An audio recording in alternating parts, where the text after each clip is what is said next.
I left my family. I left my kids. I left my nightclubs, my parking company, $35 million to fight the fight. Welcome, everyone, to another episode of the podcast. To my right is John, Alite, star of the show. I'm Felix Savine. And quick housekeeping, as always. You are looking at it straight in front of you. It is, Walter, actually, will you just hit that other angle so you can even see it a little bit closer? Off this time. There you go. You can even see it closer right there. That's John's new book. Oh, do we have to angle it a little? Let's see. Hopefully you can see it like that. The light is on it. That's John's new book, Mafia International. A bunch of people have pre-ordered. I believe that those pre-orders have started to ship already. Some people have gotten them. Some people will continue to get them if you've already ordered the book. It is coming, so don't worry about that. And if you're interested in buying it, johnalite.com. We're selling regular copies. If you want a signed and customized copy, we can make that happen for you as well. On johnalite.com, there's also all the other merchandise, custom signed bats, photos that should be up there shortly. We'll have different tiers of photo packages, so if you want some of those will be pretty cool. Check that out. And then, as always, we talk about it every episode. The Patreon is really important. That's where we're really trying to build and kind of grow our Patreon community, family, however you want to view that. Everything goes up there early, bonus content. The live caller Q&As have been really fun. This last one, we try to spend a good amount of time every month and talk to you guys and not never cut you off and let you ask as many questions as you want. So get in on those. Join the Patreon.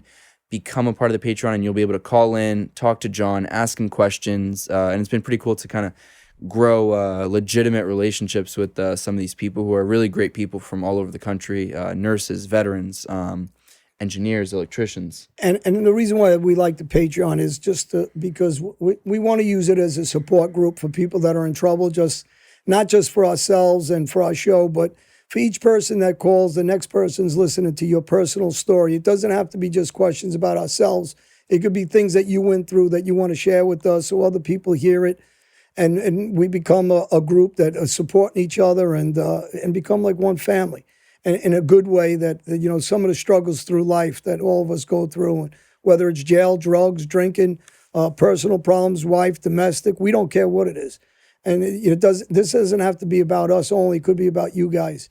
And, I really appreciate some of the call-ins that we had in the last couple of months. Yeah, I mean, just people that I'm thinking off the top of my head, people like Richard Anderson, shout out to him, who's always calling and messaging. And he's had, I think he works in Detroit in a hospital, so he does a lot of really great work, that people like that we need in the world. So shout out to him. And, there's so many others that support us and have supported us for almost, I think, the Patreon's been around for about 8 to 10 months now. But just supporters of the show for a while. So again, check that out. I think subscriptions start as low as $8 a month. And there are different tiers, but again, you can cancel anytime. So if you're not happy, or if you subscribe and you say, or you think that there are different ways in which we can improve, segments you want to hear, ways we can interact with you more, we are of course always open and willing, and we want to kind of grow that and get to know you guys better. So please feel free to try that out. If you have any questions, please feel free to reach out to me on Instagram at felix.levine. I'll help answer those. And then I think that's it for all the housekeeping stuff. But today, there's a lot of things we talk about off air, but one of them that I was really curious about that we haven't really covered on much of the shows is some of the traveling. Obviously, people know you were on the run. You went to a lot of these different countries, but specifically, like, what were maybe your favorite countries you went to, and over the course of maybe being on the run, while you were on the run, how many different countries do you think you hit over? It was about 5 years? No, I went on a run for about a year and a little over a year and a half. Okay. And about a year and a half, I guess. And then I went to prison for 2 years and close to 8 months. Right, you weren't in 2 years, the 7 US. months in Brazil. But let's say with the countries, because, we always joke around and ask. And I think one of my countries I went to was Cuba. And I lived in Miramar, for the people that don't know Cuba. And I used to live not far from the aquarium. And with all the stuff that's going on with the Cuban people now, my support for them, my love for them, I have a lot of friends there. I know you're fighting for your freedom, and hopefully, God willing, that you guys get your freedom. And they're very family-oriented people in Cuba.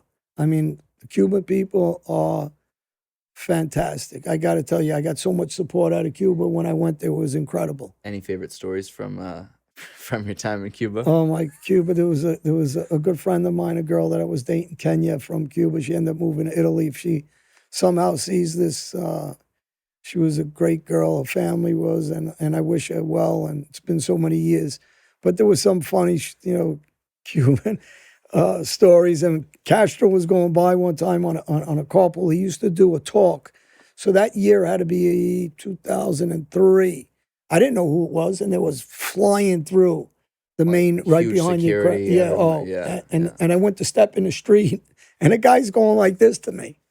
Like to get on the thing, and there's military police with machine guns on every corner. It's pretty safe in Cuba, by the way. So I'm like, what the hell is this guy going like this with his chin for? So that meant they used to do that for Castro. So I didn't know that. And he stopped, and they were doing some sort of, presidential, whatever. I don't know, are they called president, dictator, whatever they call him, and in the street. So it was kind of funny. He was definitely a dictator. Yeah. Well, I know he's a dictator. I don't know if they use the terminology president. But anyway, it's probably a ceremony. So that, then I walked past, the military base, and you're not allowed on that side of the sidewalk. Boy, they came at me from everywhere, and I was with my friend Gaston that lives there, and he was like, "You idiot! What are you doing? Get back over here!" Some funny stories actually. But let's see, I went to Cuba from Cayman Islands. It's like a 45-minute flight. You ever have any money in the Cayman Islands? Yeah, I had money there. Really? Why, you trying to find it? It's still there? No, my friend Ryan and Whitey, I used to live in their family's hotel. If it's still there, we should go. Yeah, I know. And I got to say hello to them too. I always wish that these people still, because these are people that really looked out for me. Yeah. Whitey was from Jamaica. That's his girlfriend. And Ryan, I don't know if they got married by now. They were going to get married. And we used to hang out all day, and, and people that, really good people, the mother and father and everybody. And he lost a sister right before I got there, and but they're great people. So I went from Cayman to Cuba. I was in Jamaica from Cayman, and I had a friend, Debbie, that's grandmother was in Jamaica, so we used to shoot back and forth and I met her at my nightclub, Debbie, and so we'd go back and forth from Jamaica to Cayman. I went to St. Lucia originally. I was in Panama, and then I was in Colombia. I lived in Barranquilla, but then I moved around to Santa Marta, Cartagena, San Andreas, Cali. So I was all over. So Medellin. who are you with when you're going all over Colombia? I was fighting, so I was with a lot of boxers and stuff that would travel. And this is part of when you're on the run, or not? That's all when I'm on the run. And you're with boxers? Well, I was fighting at a gym. Actually, I was on a cable TV channel. They caught me in the ring. And then I had to take off, and the girl that worked the front desk in the hotel I was staying at, her name was Izzy. And there was a back door out. She called me and said, immigration was coming looking for me. Shit. So I took off, and they helped me, the guys that I knew involved with the cartel, they helped drive me to Venezuela. I went to an army base in Venezuela. So they kept me there for a while, but I was getting antsy there. There wasn't much to do. And you ever meet any of the people close to Escobar? I knew a guy that actually was... You never met Escobar, though? No. I didn't meet Escobar. But I knew guys that were actually plotting to kill Escobar. Really? Yeah, he was in jail with me. He ended up being... Is that why he was in jail? I don't know. No, he was in jail for drugs and MS-13 guy. Oh, yeah. And his father was very military. So his father and his uncle, and actually at first when he told me, I was like, God, he showed me the paperwork. I go, well, he ain't bullshit.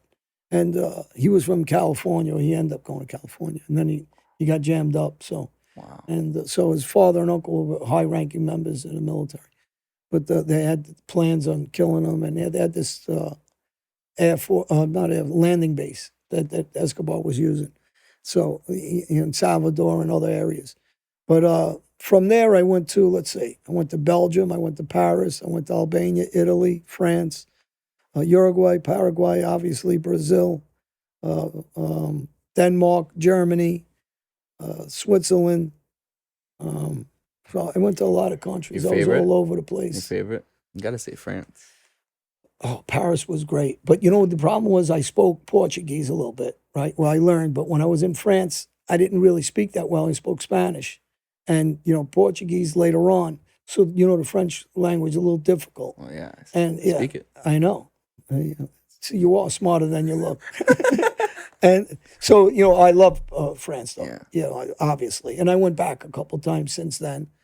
And then I'm trying to think what other countries. I went to Amsterdam. Amsterdam obviously was great. Spain, Barcelona, I lived in. I went to Morocco just for one day, which I want to go back there. So you would just kind of go like quickly around to just stay. Just say hi to everybody and visit. Nah, I was setting up apartments and setting up friends and situations of people I knew. And But the reason you were going in so many places was to just kind of keep low and not. well, when you're on a run like that, you Yeah, got to yeah. keep moving. Yeah. And you know, I ended up getting my hands on about 8 passports that I got Yeah, I caught with. remember you told me that. And Klaus had people that Klaus was in jail with me in Brazil, and he had people that were helping me from Spain. And so these guys were all moving around, and they gave me people contacts in different countries in Europe. And then I'd go see them. I'd set something up.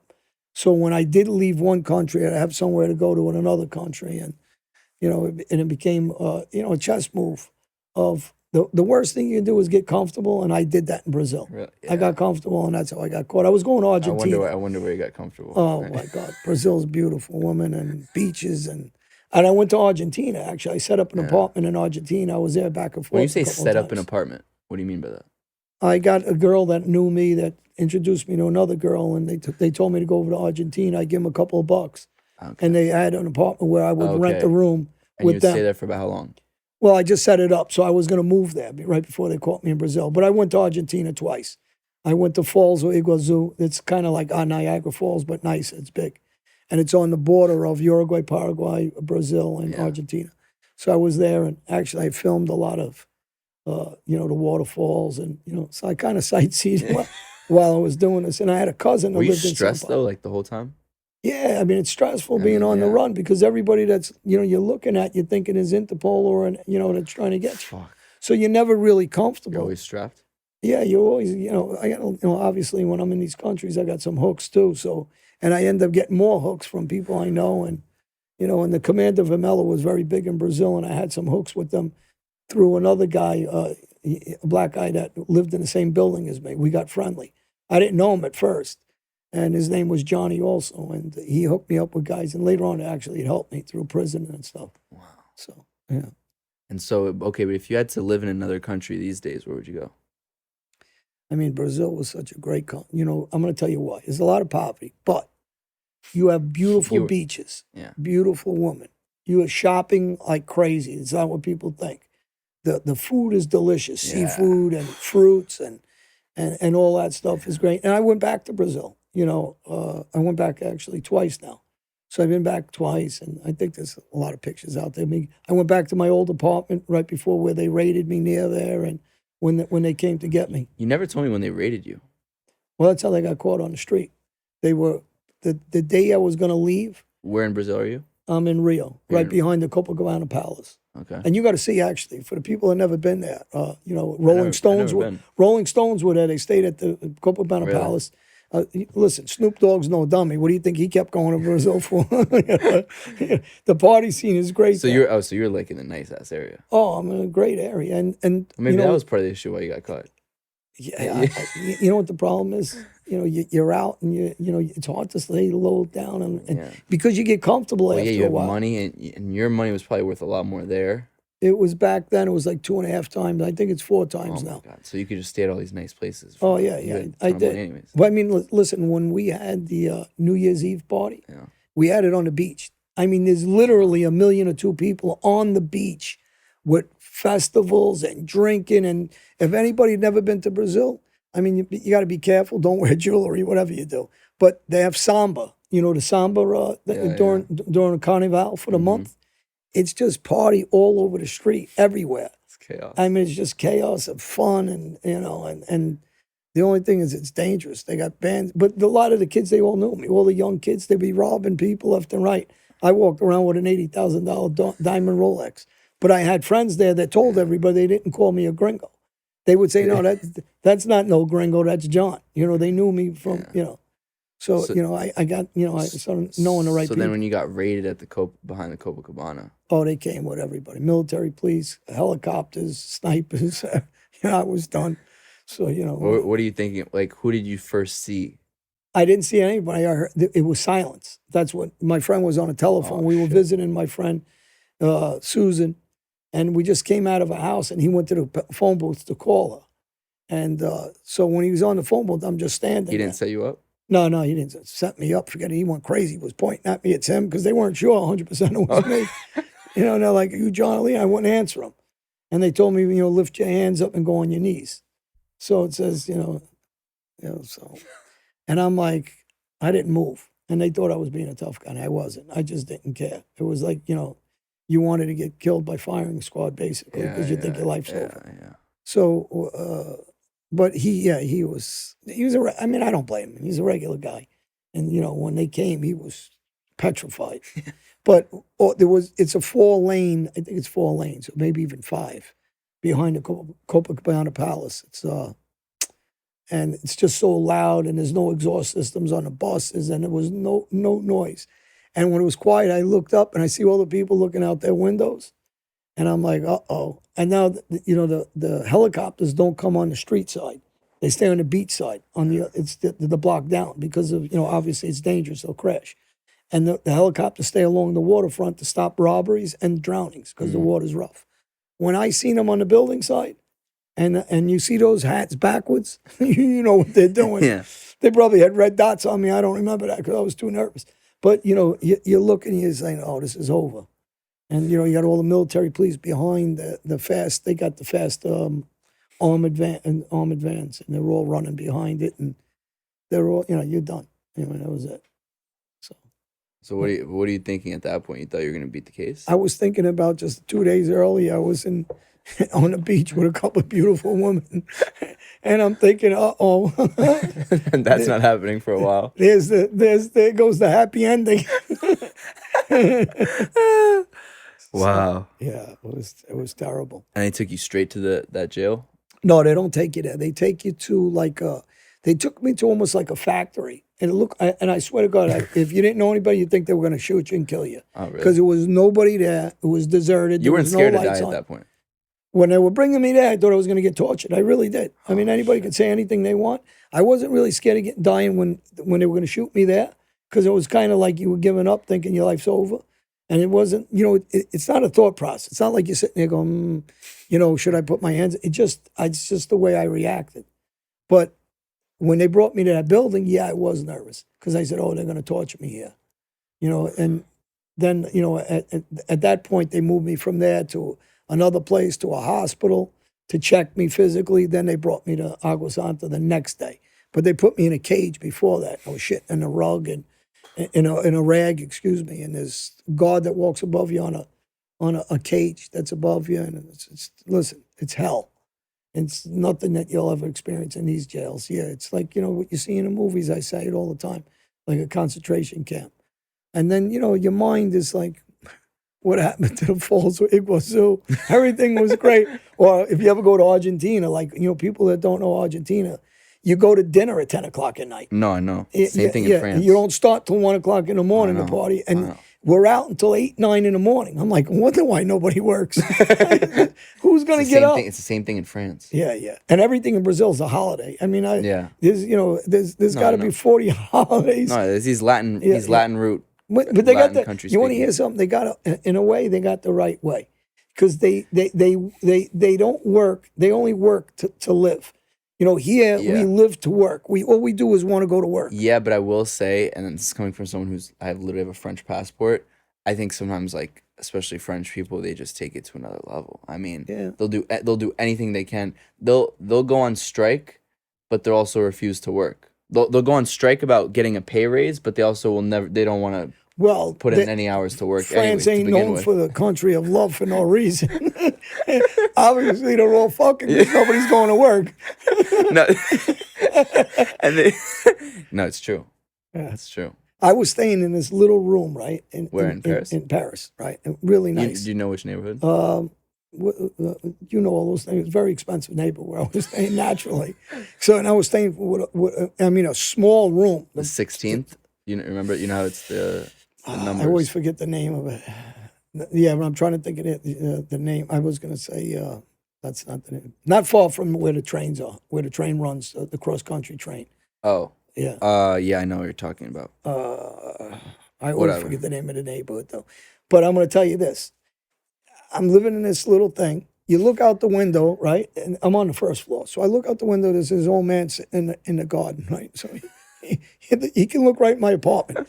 So I go to the next apartment and then I go up one level, right? And this is true. The guy's on the balcony, and he's with a woman right on the balcony, not giving a shit, like nobody can see, having sex on the balcony.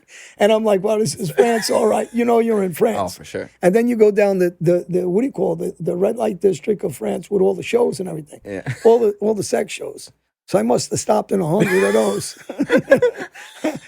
I was losing my money in all those places. So I'm like, hey, this is incredible, France. I might have stayed there. So that's a close second to Brazil, I think. When you say, where do you want to live? I don't know. They're all, listen, and France is beautiful. You know that. When you go on the coast. I go in the south. Yeah, That's in the south. You know where I'm going to be in a week? Oh, you're going to Nice? Right on the south. I'm going to flying into Paris on Wednesday, going to basically like very near Saint-Tropez on, I sound like a dickhead, on Friday, and then Marseille a week later. I need to check the books again to see how much we're really making here. I thought I was getting shorted this last couple of months. And don't tell me you're taking a private jet. You see what I told you about business? You got to run it yourself. That's so funny. Yeah, it's beautiful there. I mean, listen, all those places, you know. I mean, I loved Italy. I was all over Italy, you know. So I went from there, Greece. Yeah. You know, I mean, Greece is beautiful too. I mean, listen, Europe is beautiful. People that don't know how to travel, like for some reason in this country, when they live in New York, to go over the bridge to Jersey is like a trip. They're like, oh my God. That's why, like, I laugh. The guys in our neighborhoods, I know. That's all they know. They have no clue to fly over to, like, you know, I went to, you know, Geneva. I went to, you know, Switzerland. I went to Germany. And, you know, when we're going, you know, me and my sons went to like 10 countries. And, you know, we're going from country to country. Most people don't go to another state. They don't really experience these countries. They're so beautiful in Europe. No, and I mean, personally, I feel very lucky that I can do that. But I think that anybody who's privileged enough or has that opportunity, it's eye-opening, you know? Well, this is why I talk about inner cities. Give them a chance to see something. Those kids, I mean, literally, I truly believe that if those kids, you know, were fortunate to be in those positions, they would learn so much just from seeing how different people I'd like to take 20, 30 gangbangers from each city, south side of Chicago, and get a guy like LeBron James or anybody them and tell them, listen, how about you just finance them to go to a couple of countries out of this country, just so they can see what the opportunity is. I would be happy to pay tax money if it was that. 100%. I agree with you. You know they could raise taxes if it was for shit like that. Yeah, if I could choose to do that. Well, listen, there's, what is it, 350 million people in this country or something? Something like that. Okay, so say we're off by a couple of million, it's 300 million people. If they raise our taxes, everybody, just $200, and please, politicians, stop stealing our money, and give the 200 each to all these kids, and give them, you know, because in Europe, you know what they do in Europe, right? To the kids that go to school, they give them a certain money to travel. You know that, right? Yeah. And the reason why they do that is because they want them to experience the world. You know how much that would be? 200. It would be my phone's not working. But yeah, that would be It would be a lot of money. That would be moral of the story is that wait, let me do it real quick. See, when I was on the run, I used to travel everywhere. But the problem is now I can't travel. You know, I travel, but you know what they torture me when I travel? $70 billion. Yeah. Imagine if we just chucked in $200. That could finance all the inner city kids' trips to Europe for Joe Biden. Stop giving our money to Afghanistan and Iraq and everybody else, please. And whatever climate thing you're doing that no one's following in China. I says, you can't even see it so foggy to give those billions to the kids so they can go travel. Really, they should do that. No, that would be a good idea. I mean, if you get each kid to travel from the neighborhoods from a certain age for a month and let them see the look, world. I agree. That should be part of the American curriculum. Really should. Shouldn't be able to get your GED without doing that. 100%. Now we're just going to take a quick second to talk to you about the sponsor for this episode of the podcast, Quip. When's the last time you got rewarded for brushing your teeth? With Quip's smart electric toothbrush, good habits can reward your health and your smile. As we know, brushing our teeth is one of the most important activities we can do on a daily basis, and I've used Quip's electric toothbrushes numerous times throughout my life, and I can tell you that I've only had positive experiences doing so. Let me tell you about some of the awesome products and features that Quip provides. The Quip Smart Brush for adults and kids connects to the Quip app with Bluetooth. You can track when and how well you brush. You can earn points for daily brushing and bonus points for completing those challenges. You can even redeem those points. Already have a Quip? Upgrade it with a smart motor. And keep the features you know and like their sensitive sonic vibrations, their 2-minute timer with 30-second pulses for a guided clean. Why is that? Because up to 90% of us don't brush for a full 2 minutes or don't clean our mouths evenly.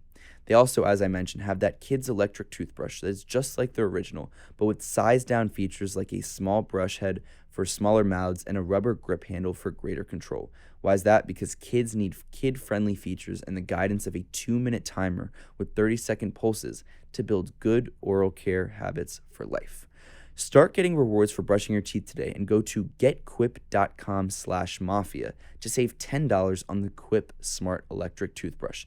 Again, that's $10 off a smart electric toothbrush at getquip.com/mafia. That's spelled GETQUIP.com/mafia, MAFIA, and you will get $10 off the Quip Smart Electric Toothbrush. Quip, the Good Habits Company. We're grateful to have them as sponsors, and go check it out at getquip.com/mafia. Now let's get back into it. You traveling these days, I feel like, is a hassle now. Oh my God, my kids get a kick out of it when they travel with me. So, and this is for you who are listening. I mean, you've told me a little bit. So you still have, so like when they swipe your passport, you have a passport? Yeah, I got a passport. They all your list of I got a legal passport now. I had a lot of illegal ones. Did you ever get to keep? Do you have pictures of those? I'd love to see. No, they got them. Oh, they found a million pictures of me with different hair. so I changed my hair blonde, earrings, Oh my dark God. hair. I corn rolled my hair Oh, in Jesus. Jamaica. They did it for me in Jamaica. Really? Yeah, I really liked it actually. Yeah. The lady was good. Wait. So when they pull up your passport, your long list of accolades comes up. I guess because I'm on Homeland Security list and I'm on what's the other one on National Security list. So I'm on those. No fly. This that. So I wait. guess. So like, because for the average person like myself who like goes through security and you just give your passport, so you give yours and they're like, yeah, it's always I'm always put in the room. I'm like a bad boy that got to go through the face in the corner. So then when you go in the room though, so what's like some of the questions they start asking you? Most of the people that stopped me, like there was a woman that stopped me in the last time, and she knew who I was, watched my show, and she told me, she goes, it ain't that I don't trust that you're doing anything. She goes, I know you got a different life. She goes, but you're never going to get off this list. It's very hard to get off this list. You can't get a lawyer that gets you off it? I don't know. I mean, I got to go for money. I go and see if I can get off it. Wait, so what kind of questions do they ask you though? Why are you here? The typical. Why are you here? What are you doing here? But they don't ask you that many questions. I'll tell you how it goes. When they pull you in a room, they don't ask you anything. They're gone for like an hour, 2 hours, or 3 hours. Oh my God. You just sit there. So then they come after that. Are you with anybody else? No, well, sometimes The they other pull former criminals? Well, they pull people over, whoever going through, for whatever reason, they're grabbing them. And usually, I'll tell you what happens. When I go in a room, there's 10 or 15 or whatever, and you see them all leaving but me. So I'm like, yeah. And here's the thing. There's only one good thing that comes out of this, by the way. When you pack, all you got to do is grab everything and just throw it in a bag. Don't fold it. Don't do anything, because they're going to go through it anyway and wreck it. So, so whenever you get anywhere, you just got to iron it, because they wreck my stuff. They go through everything. Wait, so then say you have like an 8 o'clock flight. and you're not gonna be able to make that 8 o'clock. No, flight. yeah, if it's an 8 o'clock flight, I got to get to the airport about 3 in the morning. I get there 5 hours. Wait, before. so is that what you do though? I You actually get go there there insanely early. Early, yeah. I try to get there before everybody else. And so usually these days, if you get there really early, you'll be okay. Yeah, I'm all right. I mean, listen, one thing I don't do, and I told whoever books me, like now that I'm doing this filming, I told them 2 things. I want business class. Number one, I don't like stopping. And do not get me a layover because they hold me. Oh, And if you get me a layover, I'm going to miss the flight, and it's a disaster from there because they go through and they hold me. And so have you ever like gone to the airport? You go in that room and you miss your flight. Yeah, I was in Kosovo, and from Kosovo we were going to Denmark, right? We were going to visit Klaus, and we had a reunion, all of us, and I don't know how many. It was about 20 of us. So when we go to Kosovo, here we go. We land. As soon as we land, I forget where we stopped. And that was it. They held me, and we couldn't get there. And then my son Matt cracks up. I go, because he knows. I go, here we go again. And then when I came back to the United States, he's starting to wait for me. I go, don't wait. I feel like they're more brutal when you get back in. Well, they bothered my son a little bit, but then they let him go. And then he goes, what do you want me to do? I says, go home. I might be sleeping here tonight. So then he came back like 4 or 5 hours later with my friend Landy. Came to pick, I think it was Landy that came with them. They came back later on to pick me up. I go, I'll call you when I'm almost done. But it's a hassle, and seriously, the worst thing is, and I ain't kidding, you might as well not fold your clothes because they just go through it all. So I go in my drawer and I just throw, here's your underwear, here's your socks, here's your shirts. Just throw it all in the bag and good luck. Wow. Yeah. Yeah, I wonder if they'll ever take you off that. I mean, they ain't got that many years left. I might be dying pretty soon. I've been in the hospital, 4 operations. I ain't the youngest guy around. I go, listen, by the time I get off, God. maybe you're going to, all right, listen, he's off. Damn. Yeah. It sounds like such a pain. Oh, it's a pain. It really is a pain in that. That's the one. That's why I said, people ask me, I don't like flying, but a lot of times I always drive back and forth to Florida my whole life. But it ain't worth it to me because if you go to the airport, you got to go 2-3 hours early. Yeah. Then you got to wait for your flight. Then you drive. Your flight's 2.5 hours anyway. And then when you get off the airport, it's the same crap again. So it's 10, 12 hours. You might as well drive 10, sleep, go to sleep, 5, 6 hours at night, 12 to 6, 7 in the morning, and then finish the ride the next day. Because if they're going to hold you up, it's the same thing. It's a 15-hour day. What was some of the worst interactions you had at the airport, like when you were I'll tell you a good one. Here's the best one. I go to Brazil, and now my friends, Klaus. This is when you're on the run or no? No, this is last year, right before COVID. So 2 years ago. And I tell them, if I go to Brazil, they're going to hold me. No. And I'm telling them, come on, we're all going. Everybody's going. Right? There's going to be like 15 of us. So I call my friend up, right? And I say, hey, Frank, something's wrong again. They're going to hold me. He goes, you sure? I go, listen to me. Now I'm going to tell you why. I go to the money exchange booth, and I'm going to exchange money. And there's 2 or 3 people. Well, just say 2. Maybe it was 3, but it was definitely 2. So I wait online. I'm exchanging the money. And I looking at the computer. She's looking at me. She's looking at the computer. Now there's people behind me. And she goes, after fucking around for 15 minutes on the computer, oh, my machine's down. I can't help you. I can't exchange your money. So I'm like, well, what's wrong with this guy's thing? His computer's working. Just get it from him. So I know something's wrong. Yeah. She goes, well, I can't help you. You're going to have to step aside. She goes, and wait for my computer to go. So I'm like, she's full of shit. So I get away from her, and I get on the phone, and I call my friend. I go, they're going to grab me. He goes, how do you know? I says, because there's a guy right next to her, his computer. All she had to do was go from there. So I start walking through the airport, and here we go. I see one security. I see they're all looking at me. I'm walking. They're all following. They're gathering up more guys. And before you know it, here they come, 7 of them, surround me. Put your hands up. I put my hand. And you know what I was saying to myself? I says, God forbid they bring me back to that jail that I was in. That warden will kill me. He hated me. Really? Oh, yeah, because, we went after him. He went after us. It was crazy there. So I was in a little bit, I was telling my friends, listen, call all the lawyers you can get, but you better call a lawyer before I go sent to that jail. So what do they do when they, So they hold me in a room. They got me in a room. Same thing. I'm in a room for 3 hours. So this is Brazil going back to the States? Yeah. I think, I was going back to the States. This is Brazil going back to the States. Oh, so it's worse. It's way worse. Yeah. So now I'm sitting in a room and they're all talking to me about, murder, this, that, the other thing. And they're saying they don't have the paperwork that, that I says, listen, I left the country. You sent me out of the country. And they're like, well, we don't have the papers here. But this is at night, too. This is not early in the day. God. So everything's closed. I'm like, these excuse my language, if these fuckers send me back to that jail, I'm done. I mean, I'm really done. If that same warden's there, I'm finished. I mean, he's going to kill me at worst, get a really, really bad beating. Anyway, So for then what anybody, happened? I'm not going back to Brazil no more. So then what happened? I got lawyers and stuff, and my friends got him, and they came long in. did it take? They got there within about 2 hours, That's and amazing. and they straightened it out, and they told me, okay, they said I could come back after that once I left, but I'm not going back. I'm not gonna. No, I can't take a chance. So you missed your flight, I reckon. Of course, I missed my And flight. then they get you. You know what I did though? The good part of the story is honestly, after they let me go, I went to the bar. I had about 6 martinis. I was just down and up. I'm like, I was like, yeah.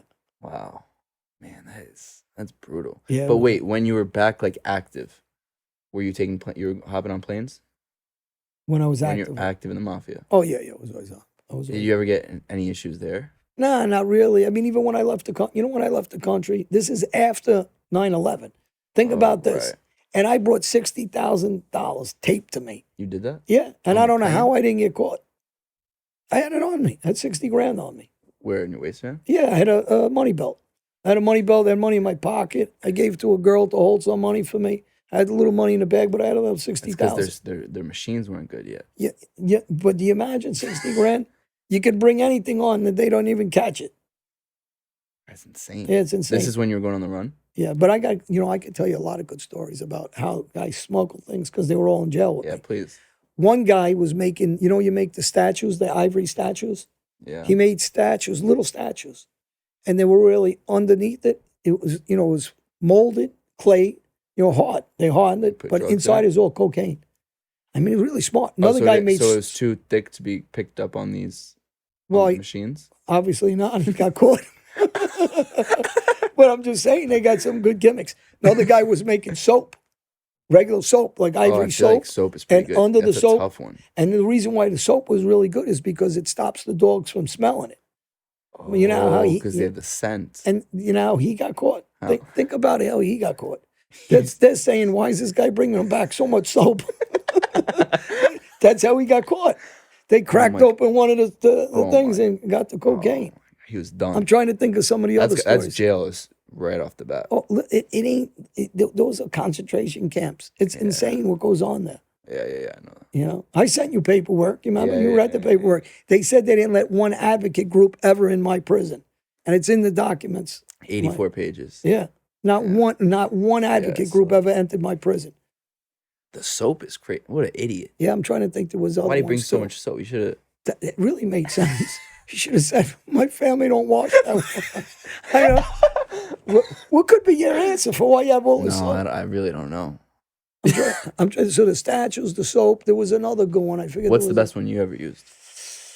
I never did anything like that. You know how we used to do it years ago when we first had it? Because years ago, now when I'm going back in the early 80s, we used to get the stewardesses and the pilots to bring it for us. Oh, Because they didn't get checked. Yeah. They didn't get checked in those days. You didn't bring too much, but you give them like 2, 3, 4, 5 keys. That's You can smart. go up to 5 keys. Yeah, but they had to be like a ballsy stewardess because if they get caught, we had them. Everybody did. and you pay them crazy money. Yeah. Well, it's not really crazy money. Like How much you paying a stewardess? Well, back then I think they were getting about 5, which is big money, $5,000 a key. So it wasn't bad. So if you bring for 4 or 5 keys, 25,000. Back then, Yeah, it's like that's like $100,000 something. Yeah. So we do that trip a And couple they just times. chuck it in there. Yeah. I never liked doing things like that because it's the unknown. You don't know who's watching, who's surveilling. And it was easier for me to do it the way we did it. We just drove it. We drove it from Florida back, and we had mules that would. I didn't drive it myself. I had guys drive it, but what we would do was follow the car.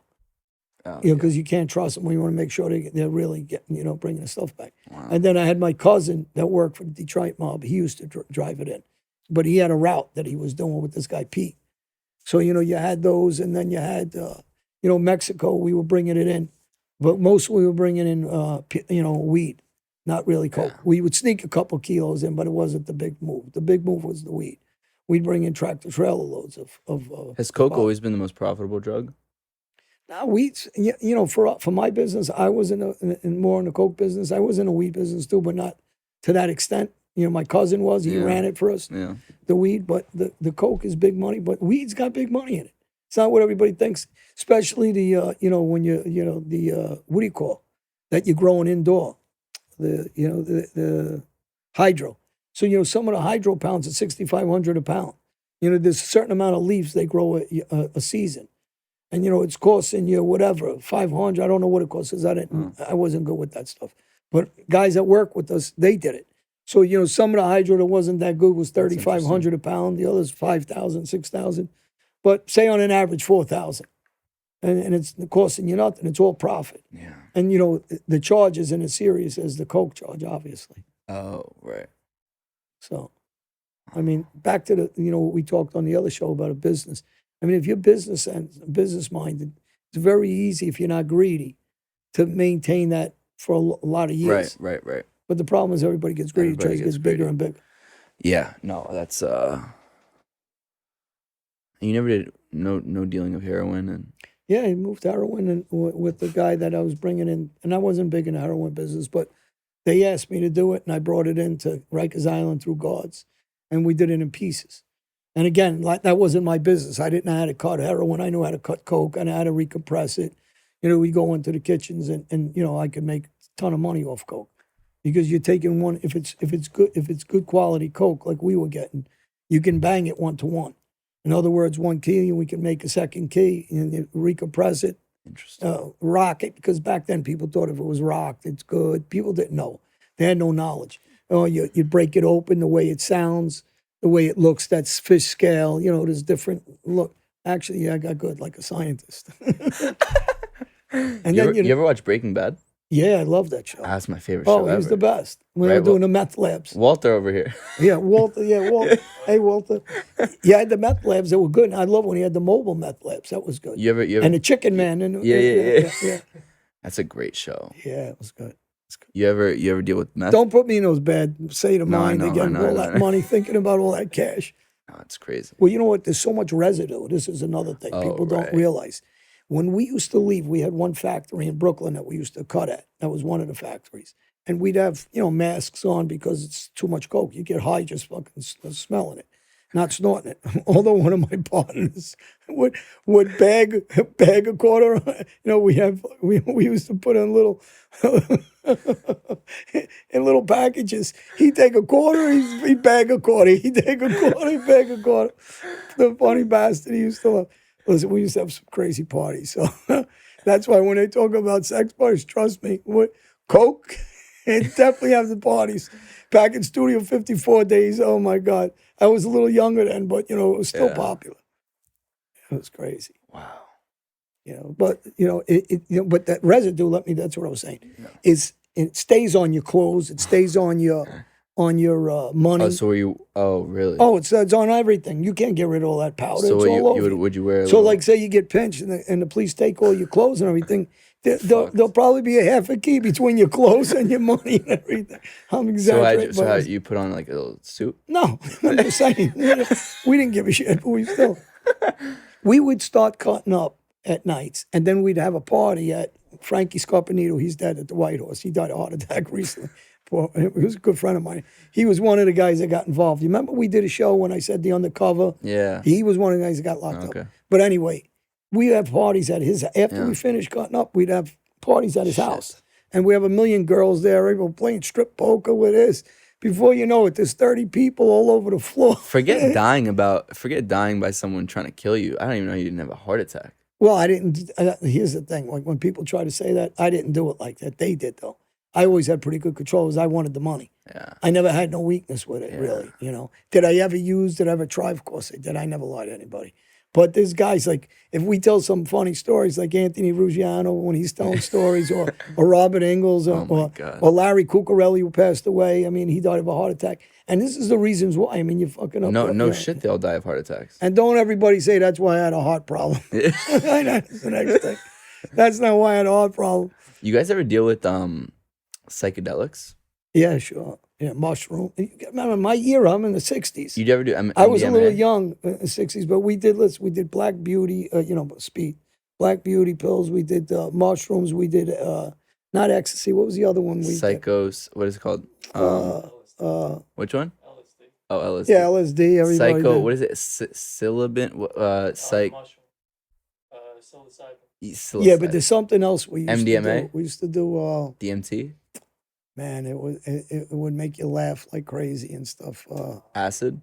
Oh, it's a form of acid. I can't remember the name of it. Molly. What? Mescaline. Yeah. And I don't know much about mescaline. Either did I.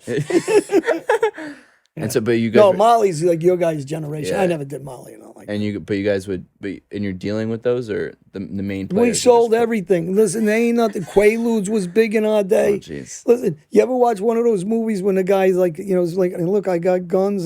He opens his long jacket. Yeah. We had everything. I mean, you wanted it, we had it. There's an area by where we live. Everybody that knows my neighborhood, Woodhaven, there's an area called the Dome. You ever watch, what was that show, Walter, when they fight all the gangs, not gangs in New York, but they had the Jets and they had the Sharks and they had the face color. It was a popular show years ago.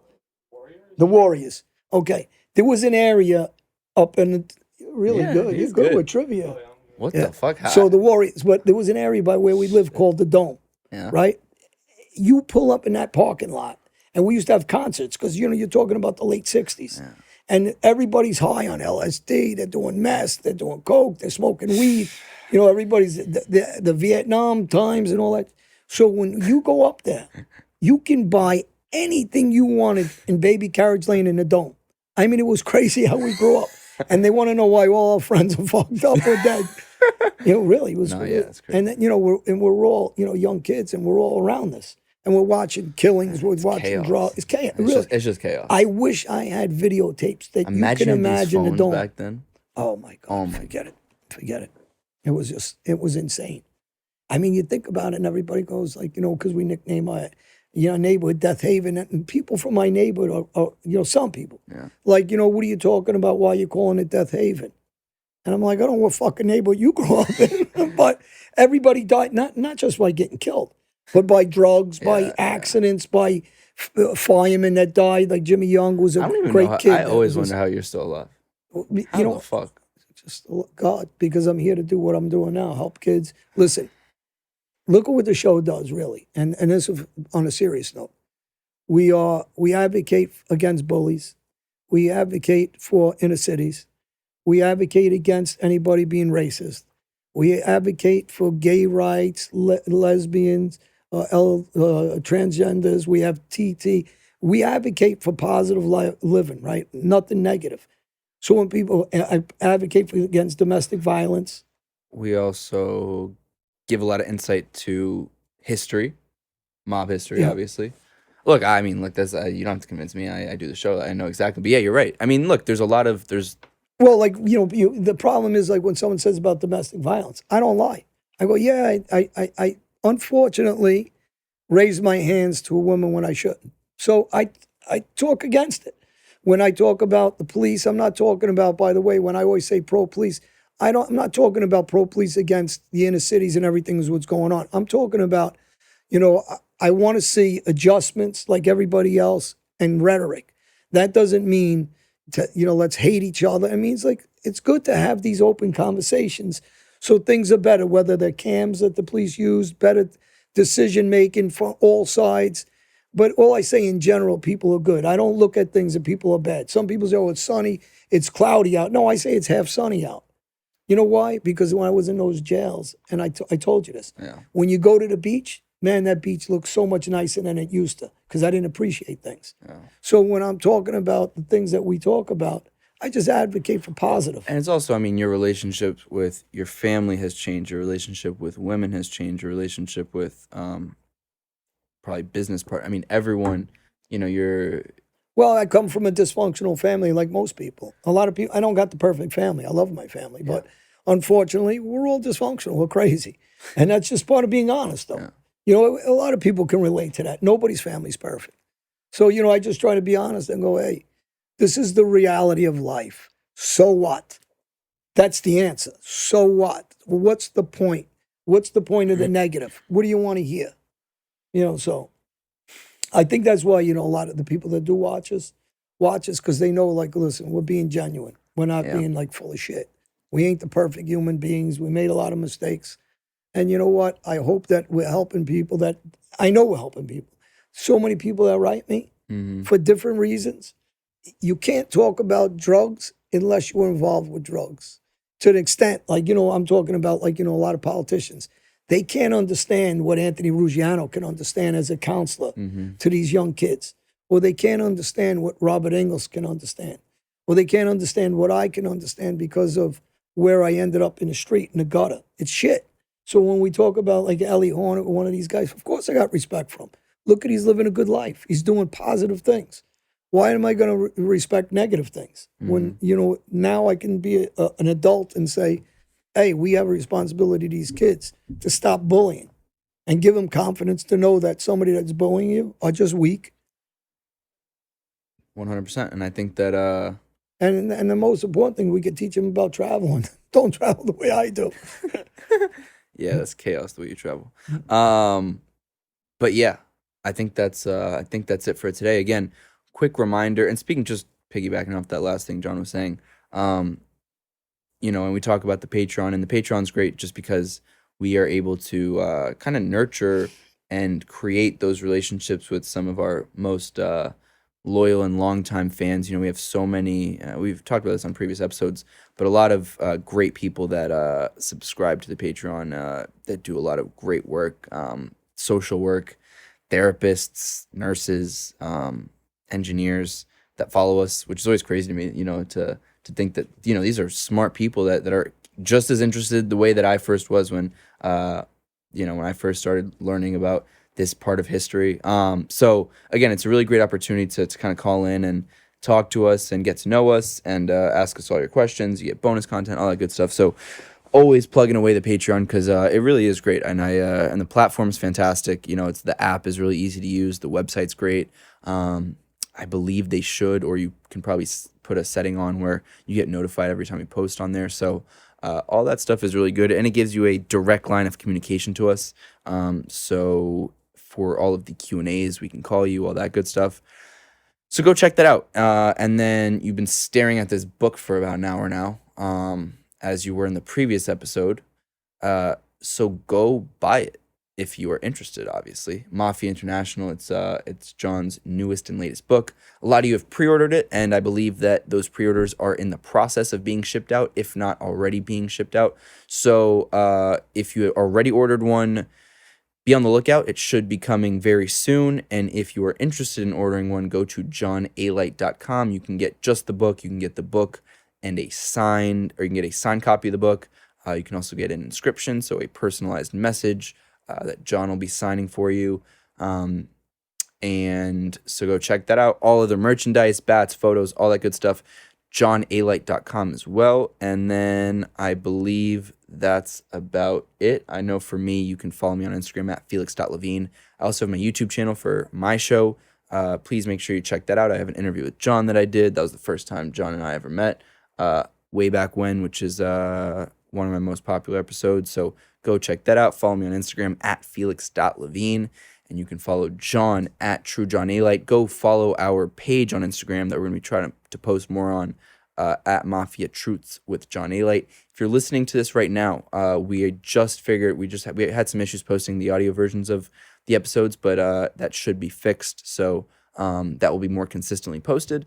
And if you're listening to this, please rate and review 5 stars, all that good stuff. And I think that's about it. Thank you, everybody. We'll see you after our European travels. Yeah, John and I are going to Europe for a while. Chevy Chase is coming with us. Yeah. And we're keep on the lookout because in the new year, we're going to try to do some of these meet and greets or live podcasts. This is something that John and I are going to be talking about very shortly. So that'll be pretty cool to do some of these episodes with a little bit of an audience. So if you're interested in that, let us know just so we can kind of gauge the demand. And it would be cool to get to see you guys. It would be cool for you guys for whoever's interested to watch these shows happen in live. So check that out, or let us know if that's something you'd want to check out. Anything else? That's it. Beautiful. Have a great summer, everybody. Thank you. Thank you. Hey, everybody out there. For people that don't know, I have a Patreon channel that you can subscribe to, please. And we'll talk about content that is not out on YouTube. It's exclusive. We'll cover Q&A on a regular basis once a month. We sell my baseball bats and they're autographed, and we will talk about content that you won't hear anywhere else but here on Patreon. Thank you, everybody. Please reach out and subscribe. Thank you.